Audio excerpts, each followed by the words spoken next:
All right, so now it is time to dig in and start creating some actual ads.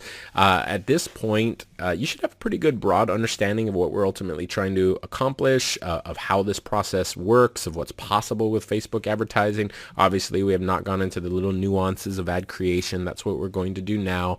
But we have spent a lot of time talking about marketing and advertising theory so that everything makes sense. Now, as we get into this stage or this part of the process, we've talked about the different types of ads that we're ultimately going to be using. We've gone into targeting. Hopefully, most of you have already got a little list of target audiences that you'd like to go after or at least experiment with.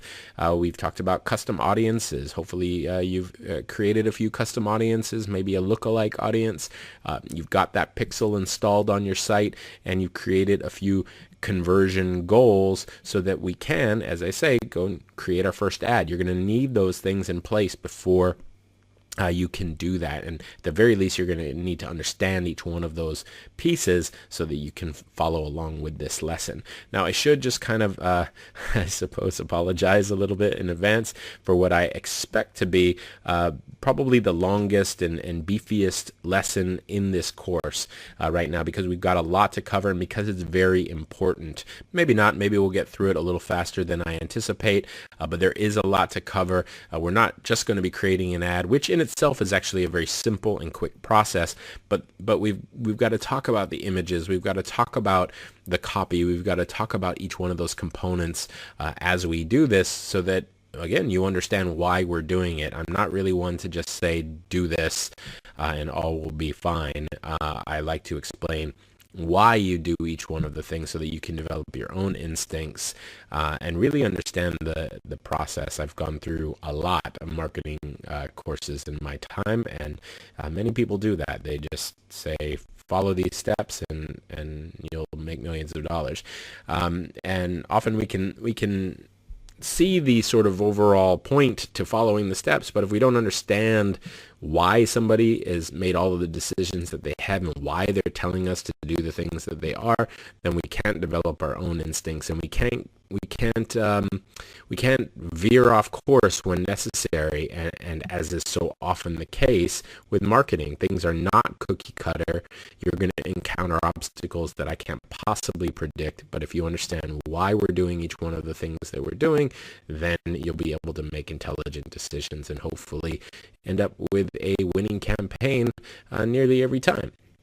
So with that out of the way, once more, I'm now going to show you how to create a conversion ad, or in other words, I'm going to show you how to drive cold traffic to an opt-in page so that we can build our list, because this is where I spend 90% of my budget.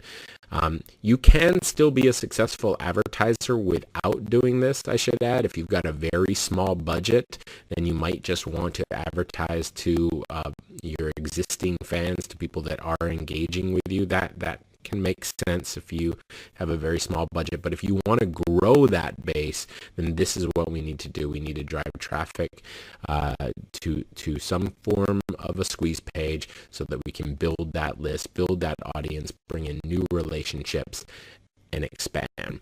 So that's what I'm going to show you how to do. It's a very, very important one, and this is probably the lesson that you're going to want to come back to time and time again to just kind of get a refresher. So this is where we're going to be sending traffic in this hypothetical example ad. This is a squeeze page, as I've talked about already. We've got our headline here that says, kick off your boots, pour yourself a whiskey, and get yourself a free download from one of the most refreshing new alt country artists in a very long while. Now, what I'm trying to do with this page is appeal to the pre-existing interests and passions of alt country fans, or people who like Americana, alternative sort of Americana, retro Americana kind of folks. And it's not that all of this stuff is not important, the supporting copy and quotes and all of that. It is important, and it will contribute to our conversions or lack thereof. But it is this headline that really ultimately frames the offer. Within seconds, everyone landing here, if they're going to read this first, and if we've done a good job with our targeting, and we target people who are most likely, essentially alt country fans who are most likely to respond to the imagery in this ad, boots and whiskey. We do mention that they get a free download, and we spell out our audience right there for them to see so that they can recognize themselves in this headline. If we do a good job with this, then we should see a decent amount of people taking us up on this offer. So again, not a course on how to create squeeze pages and how to create funnels, but I do constantly need to touch on it because this is where we're going to be driving all that traffic. Let's come back here to our ad dashboard and get started by clicking Create Ad. All right, so at this stage we have two choices. We're looking for conversions. So this option here, conversions, is what I recommend that you select. However, traffic is also an option. Now, traffic basically means that Facebook is optimizing for clicks over to your squeeze page. Conversions means they are optimizing based on people who take action. Now, according to my ad rep, and again, we don't really know how Facebook's algorithm works. All we can do is experiment and research, and in my case, and in the case of many regular advertisers, talk to Facebook. And in conversations that I've had with them, they have told me that for their algorithm to ultimately do what it is trying to do and optimize your ads, they really need to see at least 5 actions per day. So if we're going for conversions where, let's say, we may struggle to bring in a conversion for under $1, that is our goal, by the way, but sometimes it's hard, especially in the beginning of an ad. If we can't hit that, we might get 4 conversions a day.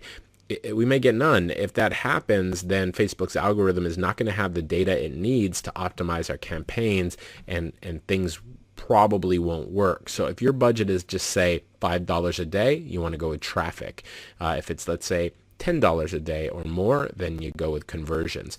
Now, I often get asked, how much should I spend? There is no one-size-fits-all answer here. I like to see slightly bigger budgets, but I realize that that can be hard for people. But I'm gonna recommend what I think is the sort of best approach for people that are still on a budget. If you can't do that, nobody should spend money that they can't afford to lose, because advertising is risky. So if the budget I describe is not for you, then you should come down from there. But I think to test, we probably want to start with 3 ad sets, each one spending about $10 per day. Now, we're not going to run all 3 of these ad sets very long, but we might end up spending $30 for a couple of days. Pretty quickly, we're going to see one of these ad sets outperforming the others, or perhaps 1 or 2 of them outperforming the other, and we're going to start turning underperformers off.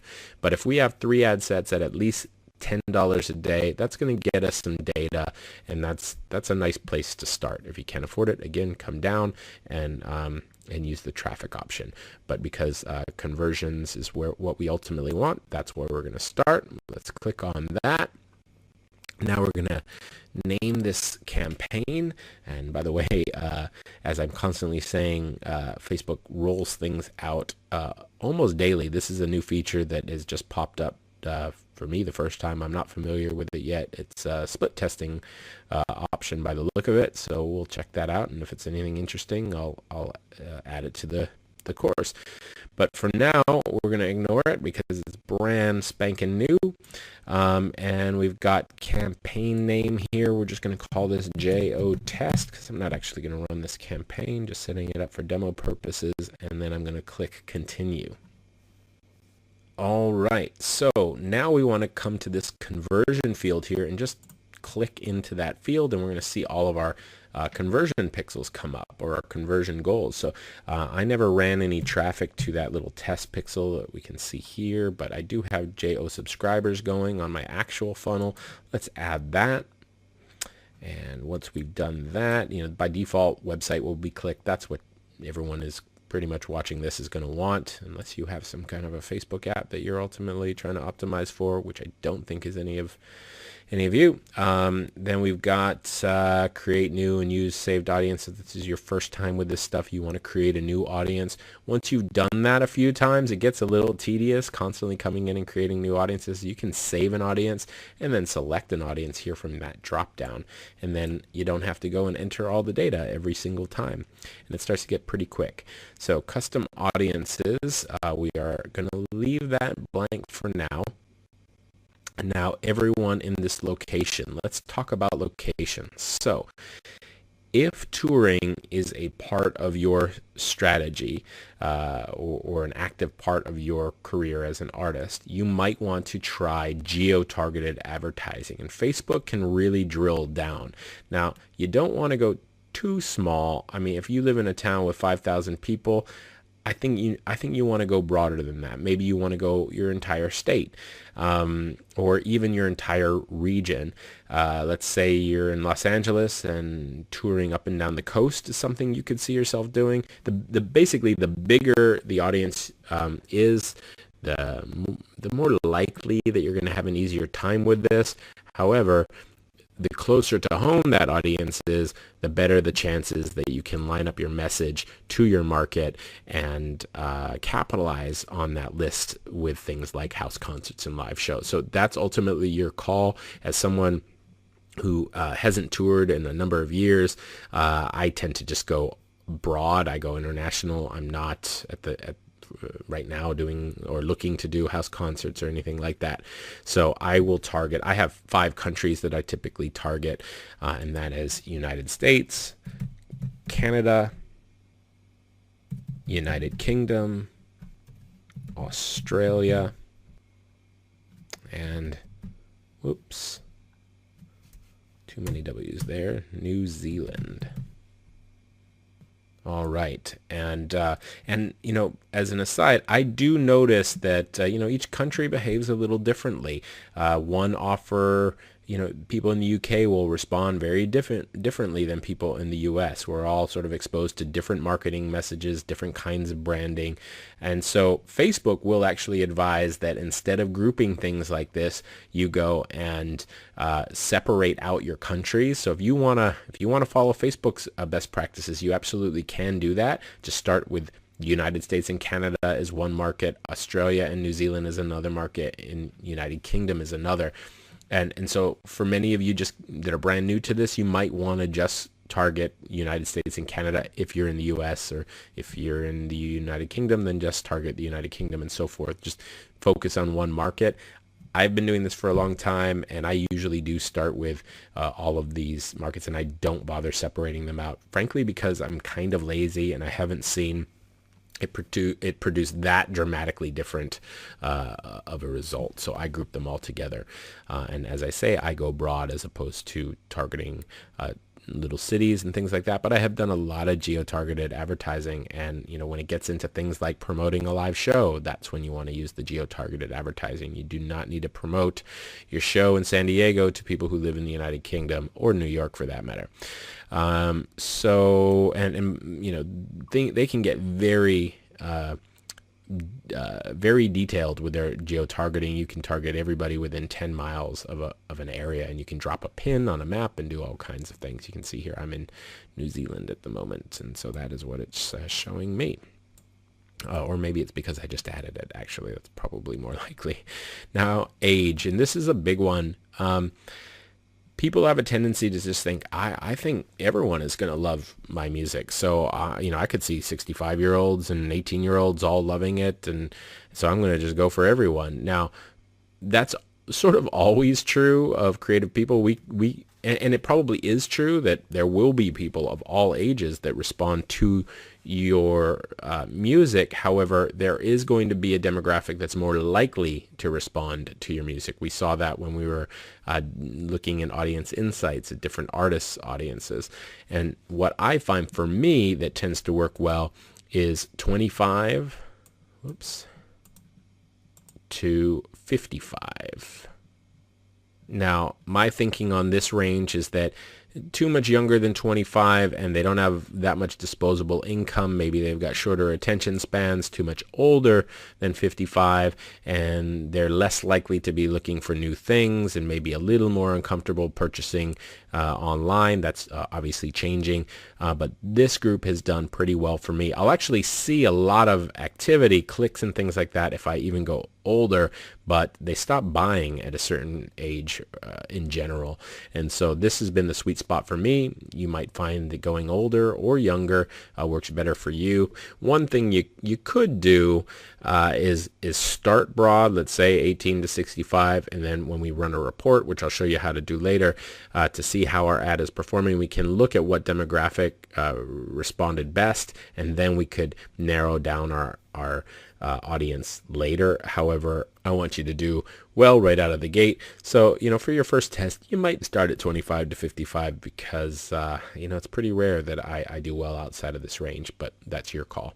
Now, gender, same thing. Most of us want to start with all. You might want to narrow this down later. Now, if you're making death metal and you just know your audience is 90% men, then go for men. It doesn't mean that women are not going to like your music. You see 10% of them are women, so shouldn't you advertise to them? You could, but again, this is about disqualifying people. This is about narrowing down our audience until we've really honed in on who is most likely to respond, so that our message is really dialed into that prospect. Now, just to note something while we're doing this, I don't know if you caught it, but while we're making selections and changes, this potential reach right here, that has been changing. It started off over 200 million. Now it's down to 178 million. Still ridiculously broad by any standard. But as you do this, as you narrow things down, this will start to drop. And we're looking for an audience.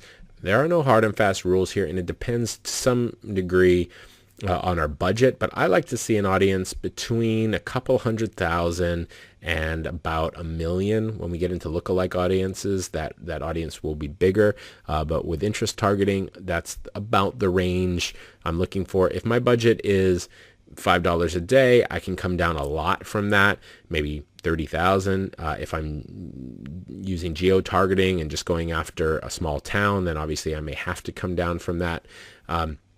But there is a relationship with your budget and how large your audience is. If you have a small budget and a big audience, that's going to be okay. If you have a big budget and a small audience, then that's probably going to be bad. It means that your ad's going to get a lot of coverage, a lot of exposure without as many clicks, because people are going to see it multiple times. The frequency is going to go up, and as such, because it underperforms because of that big budget, and then that amount of times people see it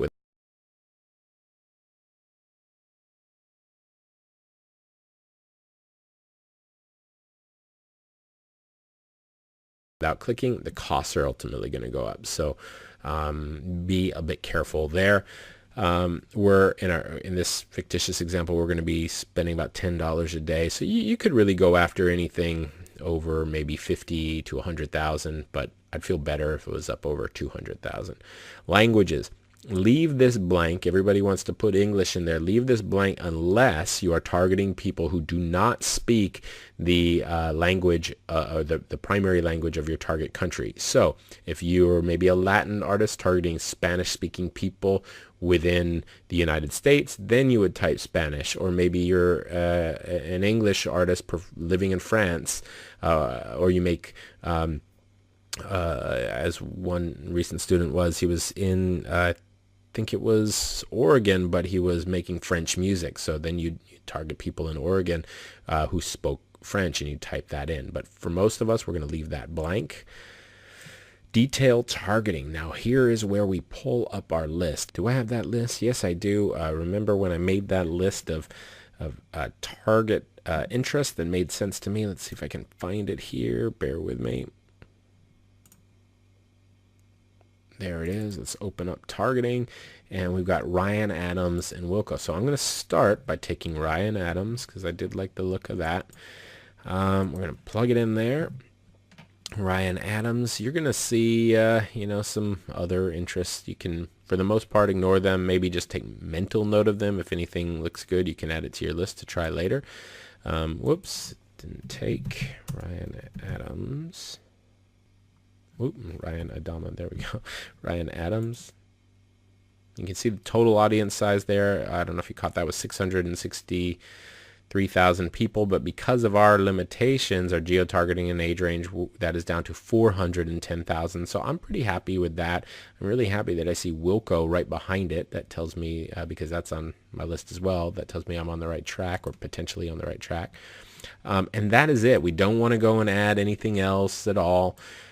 Expand interest when it may increase conversions at a lower cost per conversion. Okay, so this is something that's relatively new, and there's a lot of debate about it. I turn it off. However, I suspect it's going to be one of those things that we start using in the future. Now, you might want to just start by turning it off, or start by turning it on, and then depending on how things do the next time, you can try the opposite. But if you want to sort of stick to the plan, I'd say turn it off. Again, Facebook is going to tell you, it says this option lets Facebook automatically expand the interest in your detailed targeting criteria if there's a chance to reach more people likely to convert. In theory, again, that makes sense, but the word going around is that this is not generally helping yet. But I see this a lot with new features. They're not fully dialed in when they first get released. Nobody uses them, and then 6 months later everybody's using them because they're smart. Facebook does a good job at actually trying to serve you with their options. They're not trying to trick you into losing money. They want you to make money so that you spend more with them, and their tools are generally pretty good. But for now, because it's relatively new, I still leave this off. Connections, add a connection type. We're not going to be doing that, but if you click on that, this is where you could, this would ultimately narrow things down. If you added a page, people who liked your page, and also fit the criteria, like we're Ryan Adams fans, that number would shoot way down. So we're gonna leave that alone for now. Exclude people or narrow your audience. I've kind of brushed past that. This comes in handy sometimes. I don't use it all that often, but sometimes maybe we've got too broad of an audience, or we're concerned, like in that Bob Dylan example. On the one hand, Bob Dylan seems like a really good target audience to me. On the other hand, it seems to include people that are not my target audience. So I could select Bob Dylan and then also click actually the narrow audience option. If I click on that, you'll see that it says it must also match at least one of this following. And then I could type in, what else could I type in that would help narrow that down? Let's say, well, I could try Ryan Adams, but that's a little too small. Some other fairly large audience that was a little more on point. Maybe Pitchfork magazine. It represents the demographic that I'm ultimately going after, a little more hipster demographic than the sort of classic rock bands that we saw as being similar to Bob Dylan when we were in the Audience Insights tool. So that's an example of how you could narrow things down if you were dealing with a very broad audience. If you saw 4 million people there, then you could narrow it down or exclude people using either one of these options. But we're going to leave that alone. That's not where I start. Now, connections, we've gone over that. Now, if you like this, if you want to save this audience, you could just click Save This Audience. You name it Ryan Adams Fans International, just for you, so you know what the audience is. Click Save. And now the next time you want to create an ad, if this turns out to be a winner, you're going to end up creating many different ads for this audience over time. And you can just select that option, and a few seconds later, you'll be done. So let's scroll back up because it just jumped down on us. So we've got our audience all saved and ready to go. Now we move down to placements.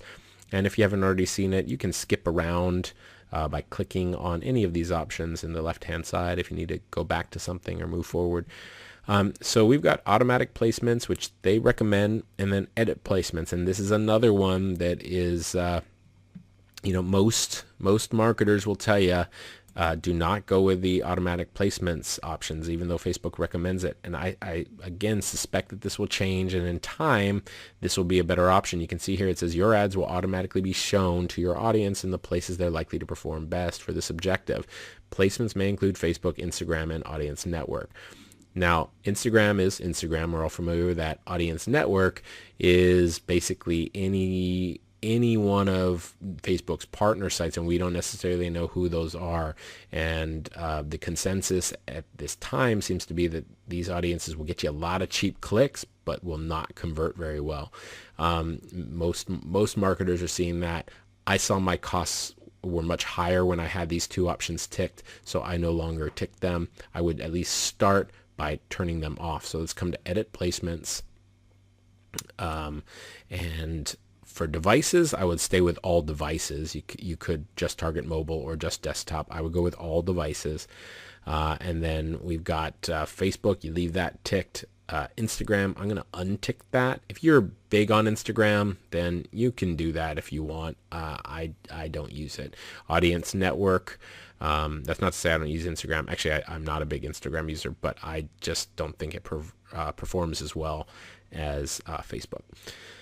And we turned off, again, the big one is Audience Network. I would turn that. And they're going to say removing it results in fewer conversions. And maybe one day soon that'll be true, but it hasn't been true for me so far. So that's what I do. And you'll find that I'm not alone in that. Now we come down to budget. So I think $10, if you have no financial concerns, then I would probably come up to about $30 as a starting budget. $30 a day will get you a lot of data fairly quick, and then if things work, you can scale up from there, go from 30 to 40 to 50 to 60, keep raising that budget until things sort of hit a ceiling, which ads will. But if you're on a fairly tight budget, which most people are, I think this is a good place to start. Once again, it's okay to come down to say $5 a day. I wouldn't go much lower than that, but if you do, I'm going to recommend that you go with traffic as your objective instead of conversions. Now, for the schedule, we've got run my ad set continuously starting today, or set a start and end date. You can do either. I always use this option, and I come in and manually turn things off when I want them to go off. It's rare that I'll use a scheduled start time. No real reason why. I just like this option. Now, conversions, you're optimizing your ad campaign based on an old version of the pixel. So why is that? That was the old pixel that I had there. So we could change that. Is it down here? Obviously, I've showed you how to use the new pixel, and that's what you would select. So this won't be relevant to you. Now, the conversion window. This basically means that they will count conversions that come up to 7 days after someone first clicks. For you guys, I'm going to suggest you go with 1 day after clicking. There are some business models out there where they're getting that first engagement but not expecting to get that conversion, namely a sale, for several days. So again, if you had a funnel in place and you were tracking sales, you might go with 7 days, but for leads, I would go with 1 day. Bid amount, you have the option of going manual, and I used to always go manual, and I was just watching an old Facebook ad training of mine in prep for this, and I was really stressing definitely go manual. And that used to be true. That used to be the way you wanted to go. But like most of Facebook's features, and that's why I was saying it earlier, they tend to have a great idea. They release it. It takes a while to dial it in, as they dial it in, it doesn't necessarily work well. But eventually, they get it sorted, and the feature starts to do what it was intended to do. And automatic bidding is absolutely the way that I go now. So select automatic. That basically just means that you're letting Facebook spend your money, your $10, however they want to. They're going to look at the people that are converting, the segment of your audience that is converting, and they're going to look for additional patterns that you can't see, and they're going to serve your ads to the percentage of your audience that is most similar to those that are taking the desired action. Conversely, you could manually bid and say, hey, no, I don't want to spend more than $3 a result. But as you can see here, their suggested bid is $23.24. I've never seen that even come out remotely accurate. But yeah, that's what they're telling. That's what their anticipated conversion cost is going to be. We don't want that. So automatic. When you get charged is by impression. That's just how they're charging you, just so you know. Even though you're bidding on conversions, you're going to run your ads all the time. Now, there are options.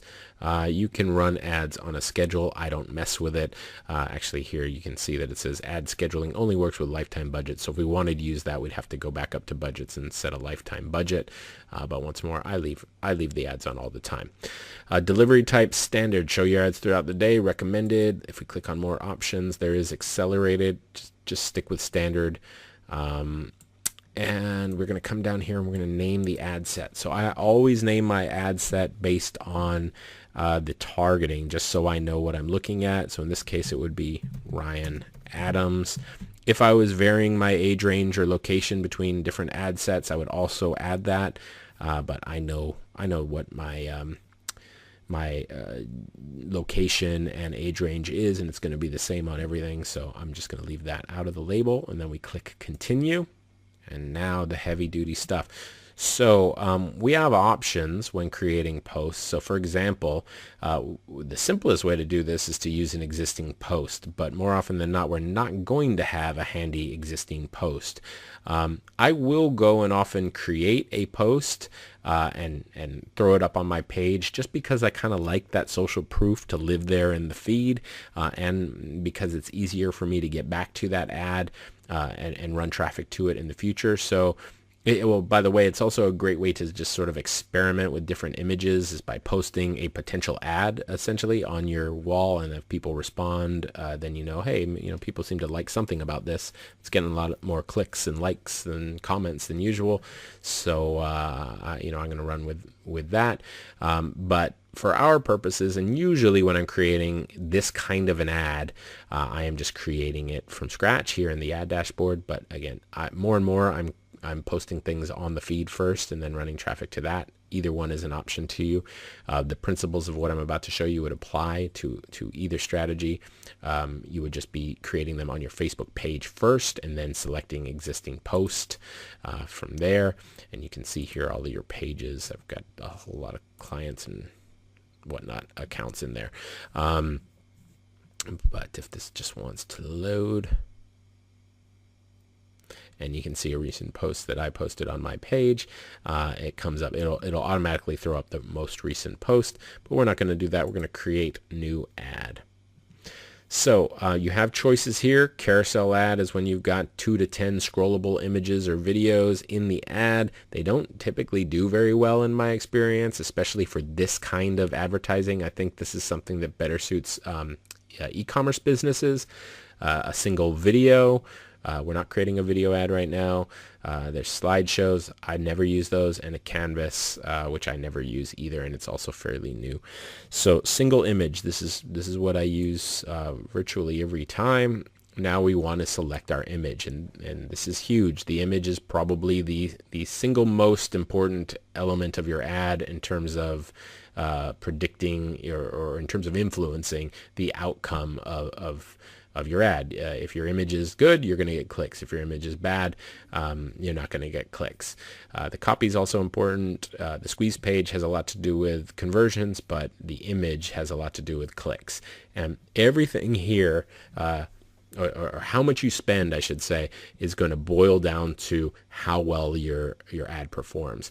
The more clicks you get, the less you're going to spend. And because everything is an auction on Facebook, the bidding is ultimately an auction. And just to kind of throw some simple math at you, let's say you're bidding 50 cents, but you're getting a 4% click-through rate. Somebody else is bidding $1, but they're getting a 1% click-through rate. That means that for every 100 times that Facebook displays your ad, they are making $2 off of your ad that is getting a 4% click-through rate. That's 4 clicks for every 100 people. 50-cent bid works out to be $2. but this other guy, this fictitious other guy who's bidding $1, twice as much as you, he's only getting a 1% click-through rate. For that 100 displays, Facebook's only made $1. So they would much rather give their ad space to you over that guy, not only because they're making more money, but also because it's theoretically making their users happier because it's got higher engagement. So that's how it works. You want cheap ads, get a high click-through rate, get a high engagement rate, and that price will plummet.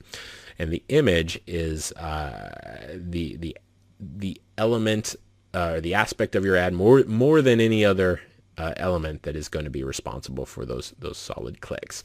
Now you can see here the recommended image size is 1200 by 628. I always just pull up something like I use Pixlr, and I can include that in the resources. It's sort of a free online dumbed down version of Photoshop. I'll just create a blank image that's 1200 by 628. I'll upload my image.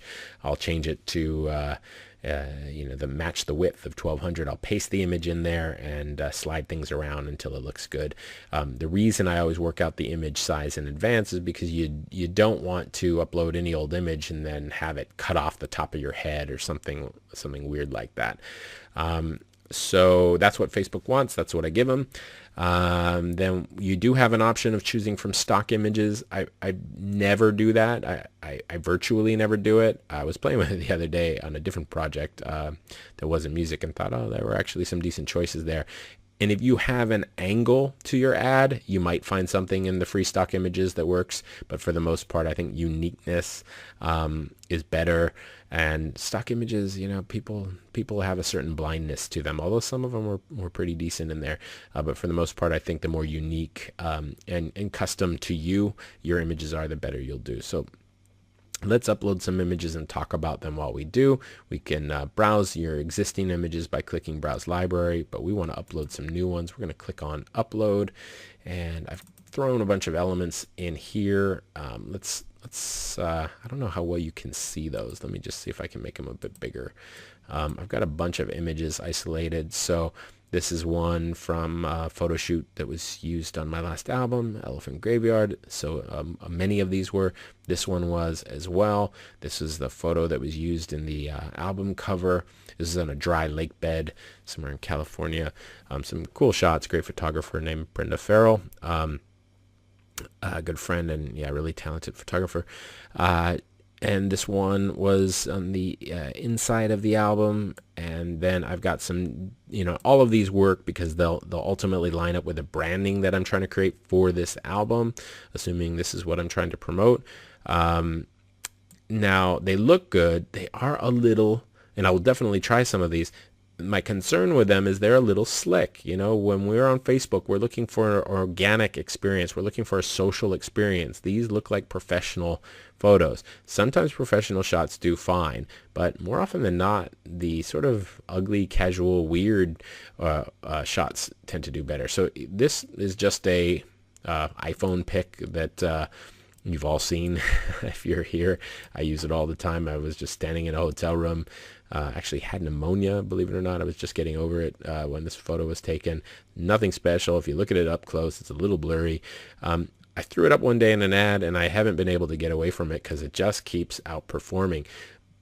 A huge tried and true rule with images on Facebook ads is that smiling faces tend to perform well. Not every time are they going to be the winners, but more often than not, the smiling face is the best performing image.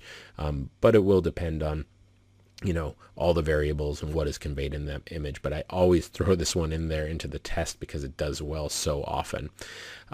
This one was one that I've used before. It was just kind of funny. I was backstage somewhere, but sticking out my tongue and just being kind of weird. Might do well for the weird factor.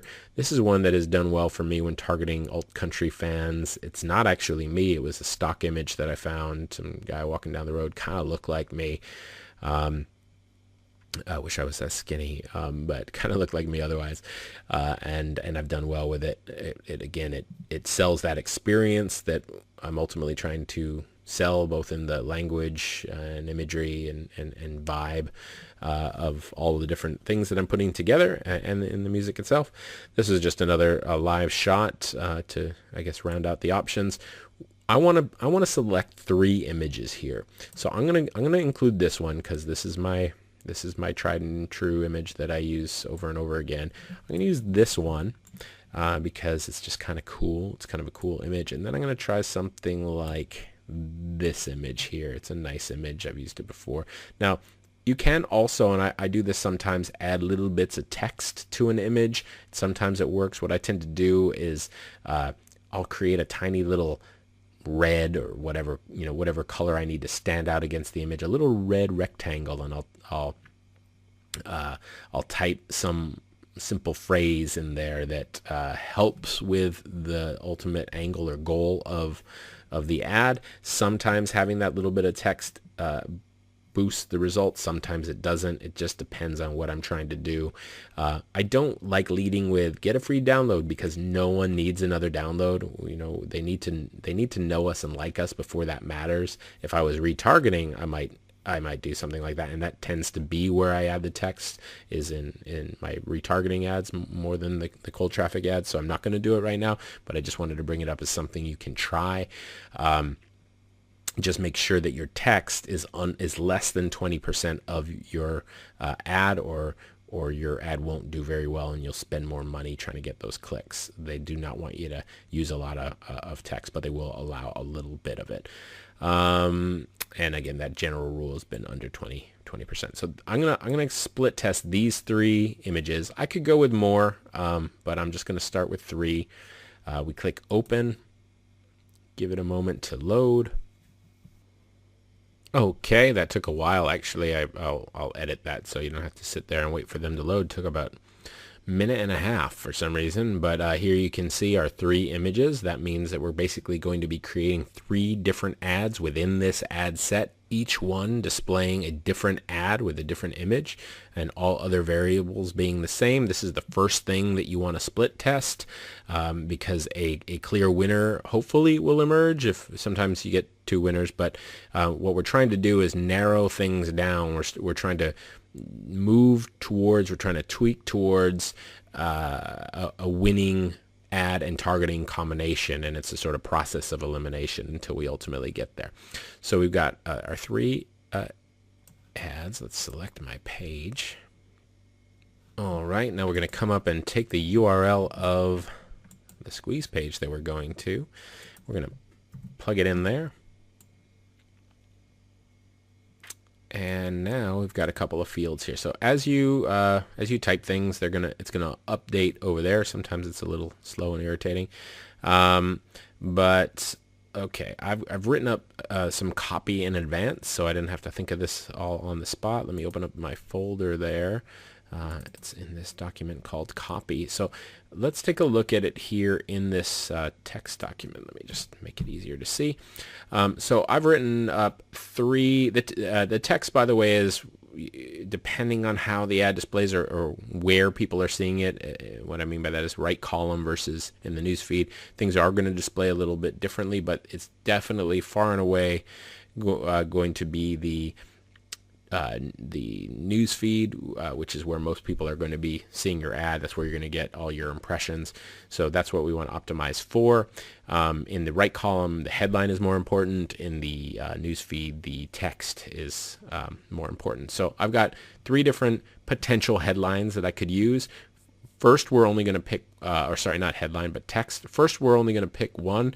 With this first ad, we are split testing images. You don't want to split test images and text.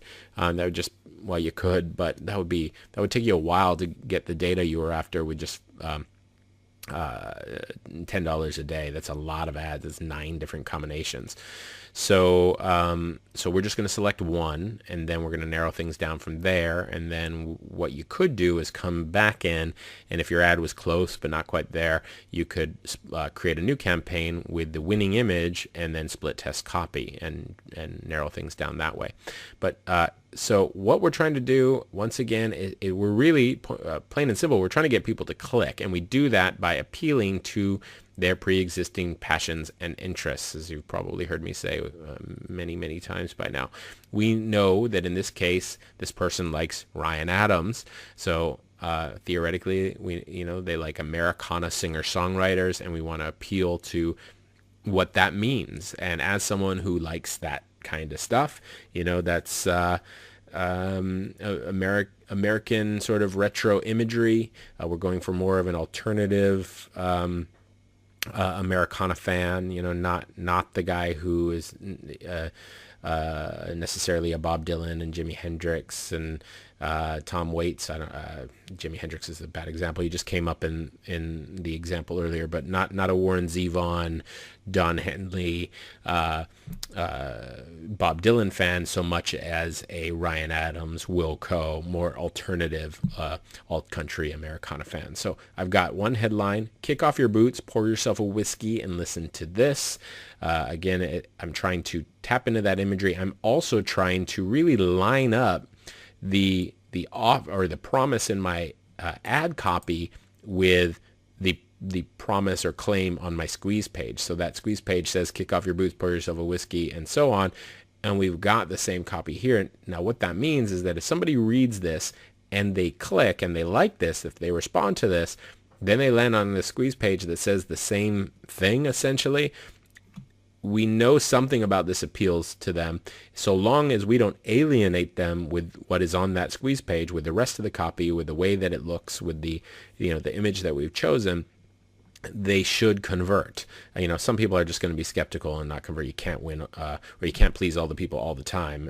Certainly that is true, but you should get a decent conversion rate if we've created that market to message match. So I always like to, at least start, or somewhere early in the life of a campaign, start with a headline that is I keep saying headline. Start with ad copy that is very similar to that squeeze page headline. That is at least one approach you can take. There are other approaches here. So here's another one where, again, I'm really trying to paint an experience, create a romantic, and again, I'm speaking in the literary sense, not the I don't know how else to say romantic sense, but in the literary sense, we want to create a romantic moment in somebody's mind, just a flash of all the things that person likes. So Elephant Graveyard, that's my album, will transport you to a desert cafe in the middle of nowhere. Click to listen. So we've got a call to action in there. We have got, we're creating that romantic scenario, the desert cafe in the middle of nowhere, very appealing to a lot of Americana heads like myself. And again, we're just trying to paint the picture of the experience that they're ultimately going to have if they listen to our music. That's another approach that I like to take with copy. And then sometimes we're just going for overcoming resistance. So I got a great quote from Robert Hilburn of the LA Times. Robert Hilburn is a very respected journalist. He's credited with helping break people like Bruce Springsteen and others, and not known for handing out praise. And he said, "I'm a writer who exhibits a winning feel for melodies and especially words." So I use that on my squeeze page, and it could, using a quote like that can also be a great way to pull somebody in. Something like this would be smart. I've never actually tried it, but to target fans of Robert Hilburn and see what happened there. So these are three different approaches that I like to take. Either, again, overcome resistance, paint the picture of an experience, or align with the bold claim or promise on your squeeze page. And then we have the headline. So actually, let's copy one of those in there. I am going to start with this one, the kick off your boots, pour yourself a whiskey, and listen to this. We're going to put that actually in text. So I got ahead of myself there. And in a moment, once we click the screen, that'll update and everything is refreshed. Now we need a headline. And you can see the headline is down here. So it's, even though headline is sort of more prominent in our minds, it's not the most impactful aspect of a Facebook ad. So let's talk about headlines. I've written up 3 examples. So Questions tend to do really well. Alt country fan, again, speaking to that interest that I know exists in this target fan of mine, especially if I target alt country fans. Another possible headline is just kind of leading with the benefit. So in our case, that's the free music. So John Ojaka's latest single, free. And then again, trying to sort of tap into that experience that the listener ultimately seeks, tap into those pre-existing interests, and ask a question: where have all the good lyricists gone? So if you're a fan of lyrics-oriented singer-songwriters, and maybe I'm using a quote like this that says, I'm a strong lyricist, this would help to emphasize that. And ultimately, the things you're trying to do with a headline, because you have a lot less space to work with, you're trying to be clear, you're trying to be concise, you're trying to often ask a question, you're trying to provoke curiosity, and sometimes you're trying to make a demand, go here, download this now. But you don't have a lot of characters to work with. You don't want to be too long and have it drag down over 2 lines. It just doesn't look good. I'm going to go with, I like, of these, the one I like the least is this kind of a headline, John Ojaka's latest single, Free. I think this works best when we're retargeting. It does serve a little bit in terms of brand reinforcement, but yeah, I'm less excited about this, but I wanted to show it because it does push the benefit of the offer, which again is the free music. I'm going to go with alt country fan. That has done well for me in the past. If I can just pull it up here. And it also goes well with the text that we've chosen. So you can see here we've got alt country fan, kick off your boots, pour yourself a whiskey and listen to this. And now we've got a couple other options if we just scroll down. So now we've got the news feed link description, and that's this section here. You used to be able to get away with not including anything, but now if you don't include anything, Facebook is just going to insert something for you. They're going to pull the description from the site, from the page, and put it in there, which is usually not what we want this to say. But I do tend to treat this area like exactly that, like a news feed link description. So I suddenly become a short attention span Wikipedia and just type something to the point that also, gives credibility perhaps to the rest of the offer. So I wrote something here. What did I have? This might be a little too long. I didn't plug it in to see. Let's paste it there. I have John Ojaka is an American singer-songwriter who has released albums for Interscope and Warner Brothers, and whose music has been heard on radio stations around the world. So it looks like it does all fit. It's probably going to get truncated on some placements, but I don't really care. It's not that essential to the ad's performance. Display link. So if you got some weird link, some long convoluted link, you can shorten it by adding a display link. URL parameters, you're not going to have to worry about that. Offline tracking, you're not going to have to worry about that. Now, conversion pixel, I've got, because my new one that I just created in an earlier lesson was really not getting any traffic. It was not active yet. I didn't select that. I've got the old conversion pixel in here. But you definitely want to use the new one that you just created. If for some reason you haven't done it, you could create a pixel there, but you're probably going to have a better time of going in and doing it the way that I showed you. So let's take a look at this before we run it. Kick off your boots, pour yourself a whiskey, and listen to this. Alt country fan. John Ojaka is an American singer-songwriter, blah, blah, blah, blah. You heard me say it earlier. And then, the button. I've got the Learn More button in there. You can remove the button.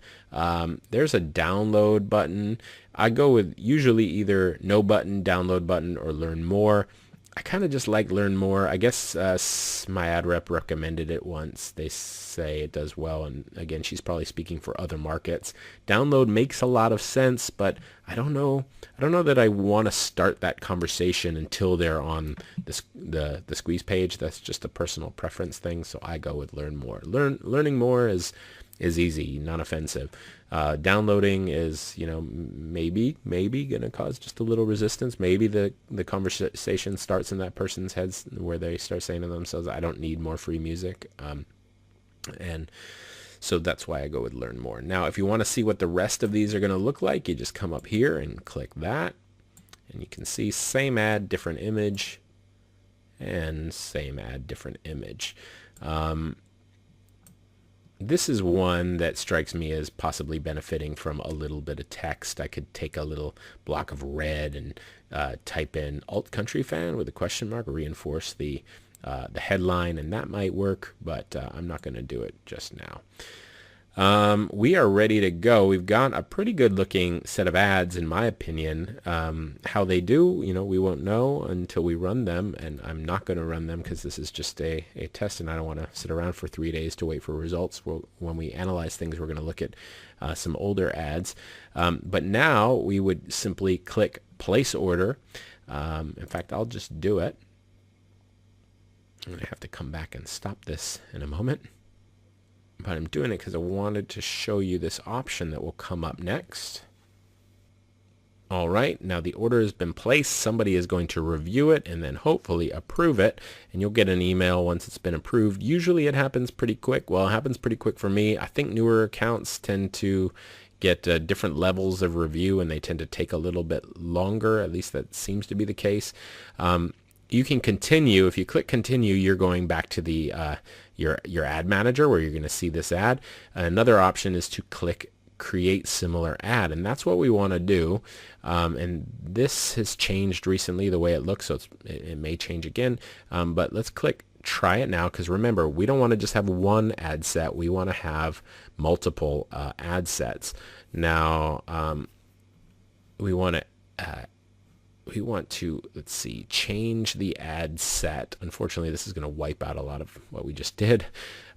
So it used to be a lot cleaner than this. When we click create similar ads ad, we could change the ad set and everything else would be the same. But now when we change the ad set, it sort of breaks a lot of the stuff that we just did. But we got to do it this way. We click change ad set up there in the right hand corner.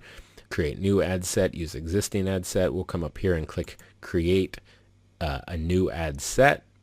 Then we click save. And you can see here that we've lost a lot of our stuff, but we still need to come in and select that conversion pixel again. We select the one that we created. Then we come down here, and I did create that Ryan Adams audience, so let's just see. Okay, Ryan Adams fans, we click on that, and again we didn't spend that much time talking about it, but 410,000. Again, I like the size of that audience, not too huge, not too small. Anything over 1 million usually starts to be too big, especially for musicians. And unless you have a small budget, anything under 100,000, 200,000 starts to become a little small. But we are now going to edit the audience.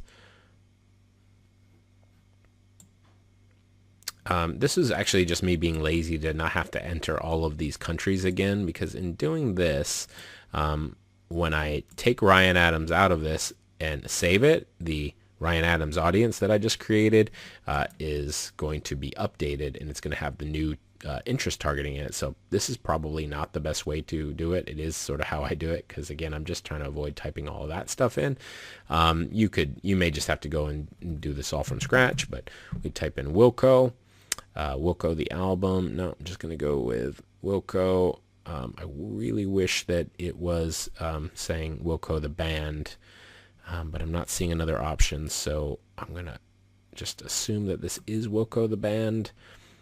Because the album, just a little smaller than I want. Anyway, we're going to go with Wilco. There are a lot of other words out there, or interests that, topics, businesses, things like that have the word Wilco in it. So it just makes me a little nervous when I don't see Wilco, artist or band.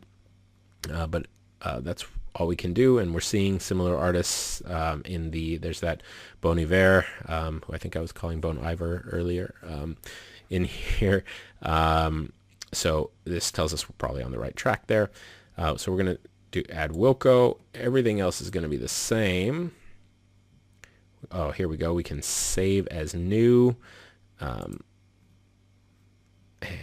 we could name this Ryan Adams. Sorry, we can name this Wilco. International copy. Save. Now, once again, we'd go through all of those options that I just did. We'd stick with our same budget of $10 a day, which, let's see, when we jump ahead, and yeah, we'd have to go through here and check each item and make sure we were setting all the same examples. I don't know why they did away with their sort of simple cloning setup that they used to have. This is a pain to have to go and do this all again. Used to be able to basically press a button, change the targeting, and boom, you're away. It does not appear that they've got any options to do that, unless it's buried and I haven't come across it yet. But nevertheless, what we would need to do is continue on. We'd name the new ad set, in this case, Wilco. We'd click continue.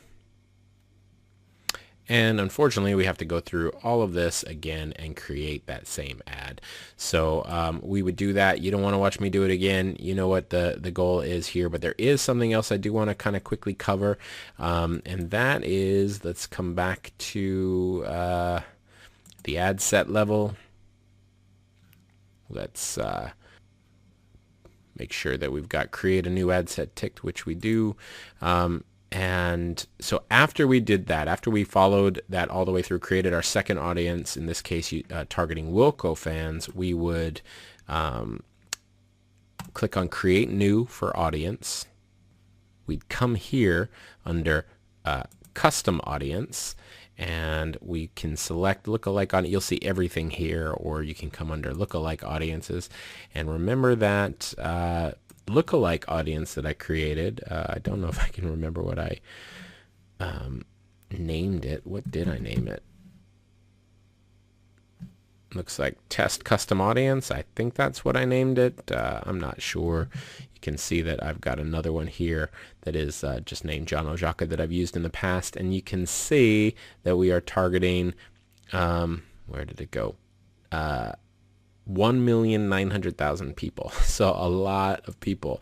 But this is a great option because it can tend to be extremely targeted. Sometimes they miss. It depends how we've acquired our list, what kind of music we make, how diverse our audience is, how large of a sample size. If we've given them 50 people, it's going to be hard for them to really create a custom audience. If we've given them 10,000 video views, then that is going to be a lot more to sort of work with. But long story short, depending on those variables, depending on the audience size, this audience may or may not work well for us, but it's something we definitely want to add to the mix because they do have a tendency to work well, particularly when you're uploading a large customer list or using a large sample size of people who have watched a significant percentage of one of your videos, because we know those people like our music. We don't have to guess whether or not those people like our music. It's just a matter of, do we have a large enough and consistent enough sample size to have an effective, or to allow Facebook's algorithm to ultimately be effective.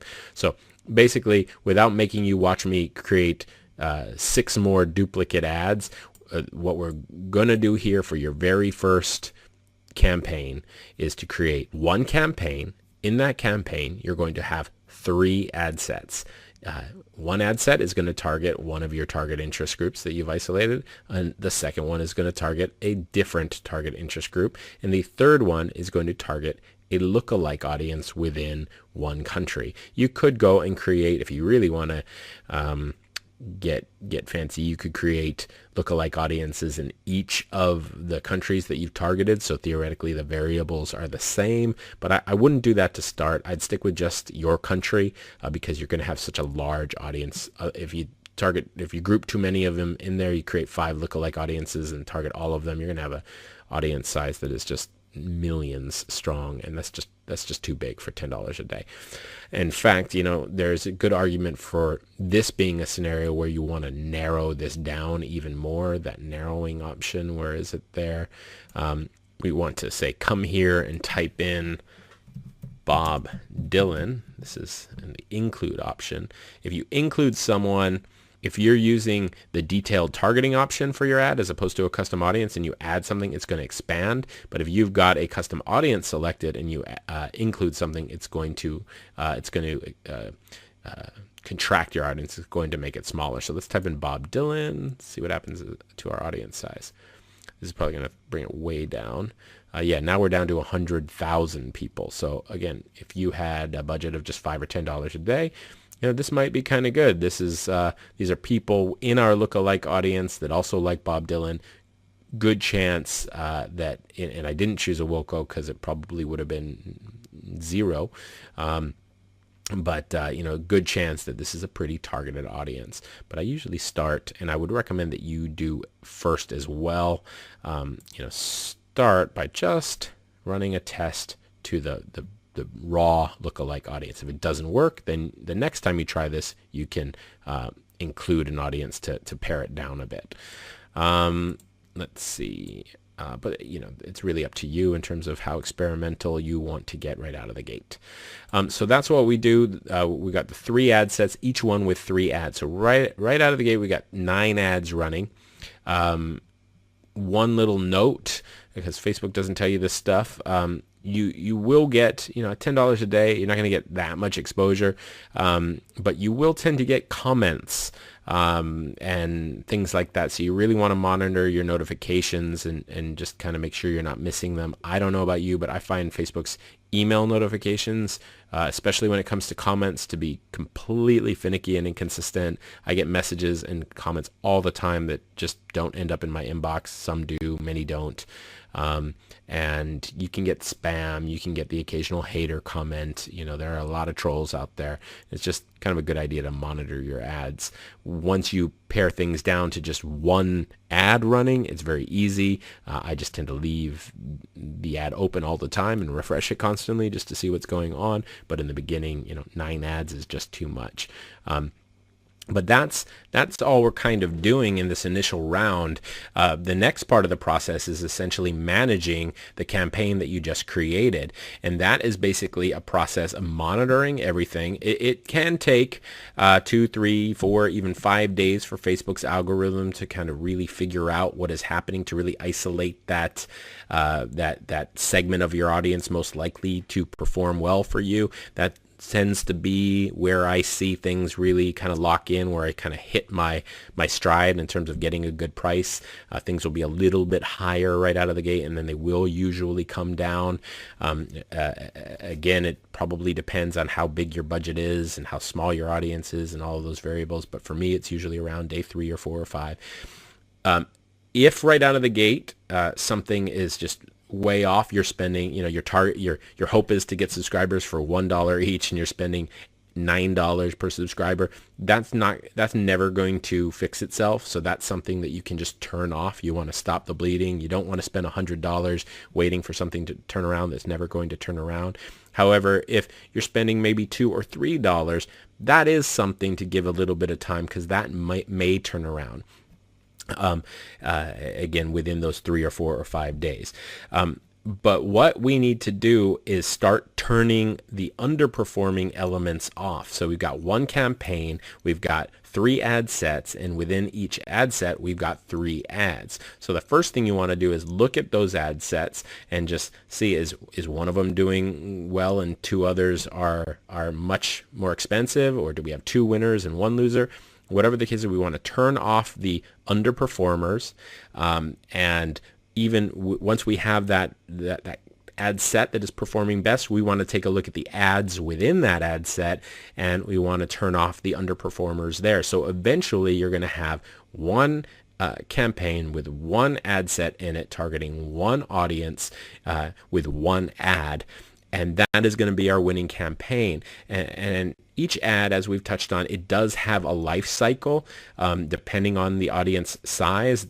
So there's that first tier of traffic. Facebook's algorithm is looking for that segment of your target audience that performs best. At some point, you're going to saturate that segment of your audience, and Facebook is going to start releasing your ad to a sort of second tier audience. And when that happens, you start to see those costs going up. And depending on how good they were to start with, you may be able to weather a little bit of a spike in costs. You'll see your number of subscribers go down each day, but at some point it's just too expensive, and that's when you need to pause that campaign and then go and create a duplicate campaign. Again, you don't have to split test this time because you know what your winning ad copy is, what your winning images and the rest of it, and you just run that winning campaign, that winning ad set, that winning ad to a new audience. And if it performs well, you let it run. If it is too expensive, you turn it off and do it again. And over time, you will build a stable of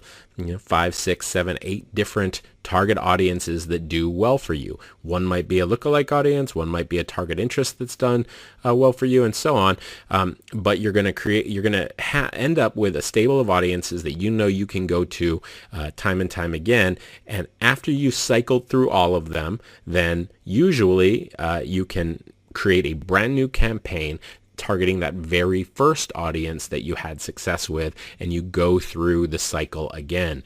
And I can spend years going through just 4 or 5 different audiences that I know do well for me with the same ad over and over and over again. There will be a point where and again, it depends on how large your audiences are and how big of a budget you have, but there will be a point where things will saturate and you'll go back to that tried and true winning target audience with a winning ad, and it'll just be expensive this time. It won't work. And that's when it's time to change up your creative, to possibly change up your offer and refresh things a bit, and then try going back to that same target audience again, or look for new audiences. So that's kind of the campaign management process in a nutshell. But I know this lesson has gone on for a long time. I said it would. It certainly has, but there was a lot to cover. What I'm going to do, as you probably noticed, most of these lessons have been just one video per page. I'm going to include another lesson below this, and this is actually something that I recorded in the past. It was something that I released only to my Insider Circle members, and it's sort of an anatomy of a successful campaign. And in that, you're going to see how I managed a campaign that did quite well for an artist that I worked with some time ago, that did quite well for an artist that I work with. So below this video, you'll find that lesson there. Again, it's just sort of a little bonus video to show you how I manage a campaign, or how I managed a campaign, a real world example that did quite well. As I say, I may edit out a few things that were relevant only to the Insider Circle, but you should be able to find that below this lesson, below this video. So scroll down before you just click on to the next video, and hopefully that should address any of your questions regarding campaign management. All right, I'll see you in the next lesson.